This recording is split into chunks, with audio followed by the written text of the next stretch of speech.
Good morning, Living Hope, or good evening, depending on when you're watching it. Welcome to Day 17 of Slow Your Soul. You are doing phenomenal. Day 17, you're almost to the end.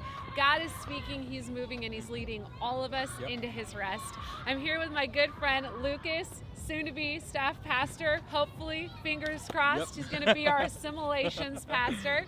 And Pastor Jess Strickland, who really needs no introduction. Come on. He is the author of the book. We're here to continue talking about the daily office and how we can best practice this and incorporate it into our lives. Lucas is going to start us off with an awesome quote. Yeah. I love John, and you quoted John all throughout this. So we know that Jesus is the bread of life. So page 203 of day 17, it says this on the very second paragraph: Sabbath stops the heart to reflect. Beautiful. I am the bread of life. Egypt does not provide bread any more than my skill-laden hands. Jesus is the bread who sustains my life. Whoever comes to Jesus and gives Him their complete devotion does not hunger or thirst. Instead, they feast on Jesus so deeply that their cravings for Him surpass their craving for a thing, simply a thing. Here's my question for you with this idea of Sabbath as a day throughout my week, and also as these little practices throughout my day of stopping, resting, and reflecting. How I know that looks different for you. You have been following Jesus for decades. I have been following Him for much less time than you have been. So I know that for you it looks different. But how about for somebody that is just starting this? This is their very first time that they do a church fest. How would a not a Sabbath as a day, but a stop throughout their day to rest and contemplate Jesus for like 5 minutes in their car, for example? How would that look like, and how important that is? When you first give your heart to Jesus, you naturally want to do a daily offering. Wow. It will not be hard work for you. You've just met Jesus. Your life has been turned upside down. You are flooded with peace at levels that are unimaginable, love. You've never experienced Him before. And so just the radical thing of knowing Jesus is there with you, the euphoria for the most part. I get people have mental conversions, but I'm talking about somebody, they have given their life to Jesus. There is an exchange right there. I remember back in the Jesus People movement, it was palpable. People received Christ and they were impacted by Him. And so you wanted to think about Him a lot all day. So let me just first say, if you're like brand new in Jesus, this will be easier for you than if you've learned to give your heart to Jesus and keep taking it back, taking it back. And then you kind of learn the American form of Christianity. Let's believe really hard, let's believe really hard. But you're not really walking with Him. You're learning about Him. You're trying to get the message down. So I think the first thing is there's this natural thing in us, this natural desire that wants to check in and say, Jesus, I'm here. Jesus, I want you to be here. And so there's within us there is a hunger for transcendence, this hunger for us to Sabbath and eternity are kind of the same thing, that we just want to be with Him. We want to slow down and know He's present.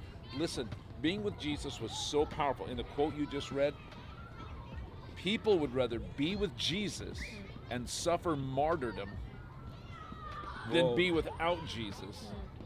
And have their houses and everything that was confiscated from them before they got to the point of martyrdom.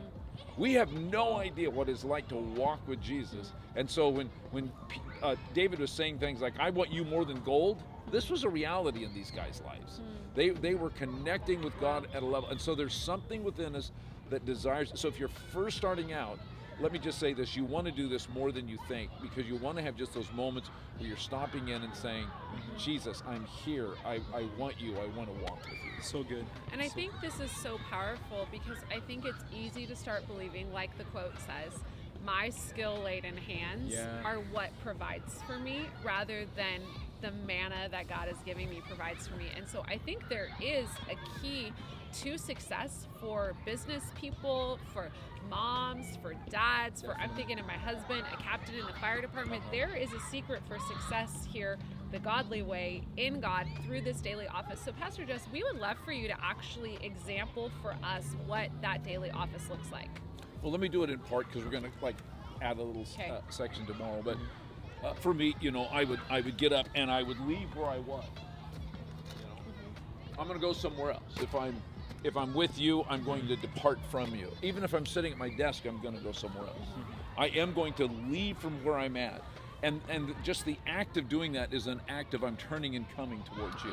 Yeah. So that means, because if you see, where is it in the last page here? 209. Yeah, 209, you'll see Sabbath. What does that mean? Sabbath means cease. Stop. Whatever I'm doing, I'm ceasing, I'm stopping, and I'm turning, and I'm going somewhere else. Then let's say I get in a chair. It doesn't even have to be comfortable. This is just like a mini Sabbath. I can be walking. I'm not uncomfortable, but I'm just, and then I would just close my eyes, and here it goes the prayer. Jesus Christ, Son of David, have mercy on me. I'd probably pray that 2 or 3 times until my mind is just able to say, oh, Jesus, I want to be with you.